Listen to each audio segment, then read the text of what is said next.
158 Loving attention to God. Presence of God. O Lord, let your presence be the light and strength of my soul, the aid and support of my prayer. Meditation. 1. If God invites the soul, by means of Rosary, to a more simple and more profound form of prayer, it would be absurd to try to compel it to continue in meditation, which, moreover, it can no longer make. On the contrary, the soul ought to be encouraged to give up this form of prayer without scruple, and to apply itself to remaining calmly in the presence of God, attentive to Him by means of a simple glance of faith and love. It should stay there, and keep Him company, glad to be with Him, even if it has no feeling of His presence. The soul will see that it is gradually becoming accustomed to this new way of prayer, and will notice that it is in contact with God, in a way which is substantially better than that which it formerly had.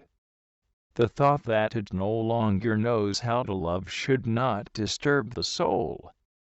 Of course, it can no longer love as tenderly as before, when the mere thought of God's love for it could arouse its feelings. However, the soul must remember that the supernatural love of charity is not sensible love, but love of the will, which does not have to be felt. It consists solely in a decision of the will by which the soul gives God preference over all creatures and wills to consecrate itself entirely to His service. This is the real love which leads to the sense of God. Moreover, St. John of the Cross teaches that it is precisely in this period of obscure, initial contemplation, entered by way of the sufferings of purifying aridity, that there begins to develop in the soul what he calls infused passive love, that is, the love by which the soul goes to God, no longer merely by a decision of the will, but also by a secret drawing by God Himself. This explains why its love, although not felt at all, is in reality stronger than before. It urges the soul to give itself to God, with increasingly strong resolve. It is God Himself who, drawing it secretly to Himself, awakens love in it. When during prayer the soul suffers, because of its powerlessness and aridity, and fears that it does not love God, let it gently examine itself on this point, that is, try to find out if, in spite of all the difficulties met with, it remains firmly resolved to give itself wholly to God. To make this decision more concrete, the soul should apply it to the different circumstances of its life, particularly those which cost it most. Because it no longer feels any love, it is impelled to give God concrete proofs of love, that is, good works, and the virtues, which are practiced to please Him. 2. Treating here of initial contemplation, we note that the soul should not be completely passive. There is always the need for a certain application on the soul's part, which should consist in maintaining itself in the proper disposition for receiving the divine action. This is the teaching of St. John of the Cross. Let the soul learn how to be still in God, fixing its loving attention upon Him, in the calm of the understanding, although it may think it is doing nothing, as to 15:5.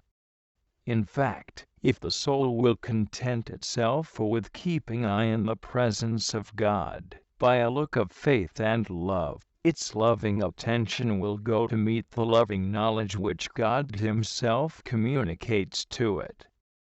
In this way knowledge may be united with knowledge and love with love. JCLF 3:34, and the soul will draw the greatest fruit from its prayer.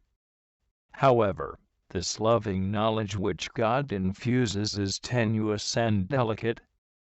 It never comes by way of clear, distinct concepts, but consists in a general, obscure sense of God, who secretly enamors the soul, without the assistance of feeling. This is why the soul, especially at first, cannot understand, and, as it has been accustomed to proceed by way of reasoning and sensible affections, it has the impression that it is no longer doing anything. So strong is this sentiment, that the soul would often like to return to meditation, in which it felt that it did something. But St. John of the Cross puts it on guard. In spite of all its efforts it would gain nothing, and would only succeed in disturbing God's action within it. However, the saint's words should not lead us to believe that the soul no longer needs to make use of some good thought, or a little meditation. A delicate, attentive soul will know when it is in the presence of God, even in aridity, and that awareness will suffice for its prayer. On the contrary, it will see when it is rambling uselessly, and needs some good thought to recollect itself in God. Colloquy. O God, my God, why hast thou forsaken me? Far from my salvation are the words of my sins. O my God, I shall cry day by day, and thou wilt not hear, and by night, and it shall not be reputed as folly in me, but thou dwellest in the holy place, the praise of Israel. In thee have our fathers hoped, they have hoped, and thou hast delivered them. They cried to thee, and they were saved, they trusted in thee, and were not confounded. But I am a worm, and no man, I am poured out like water, and all my bones are scattered. My heart has become like wax melting, my tongue hath cleaved to my jaws.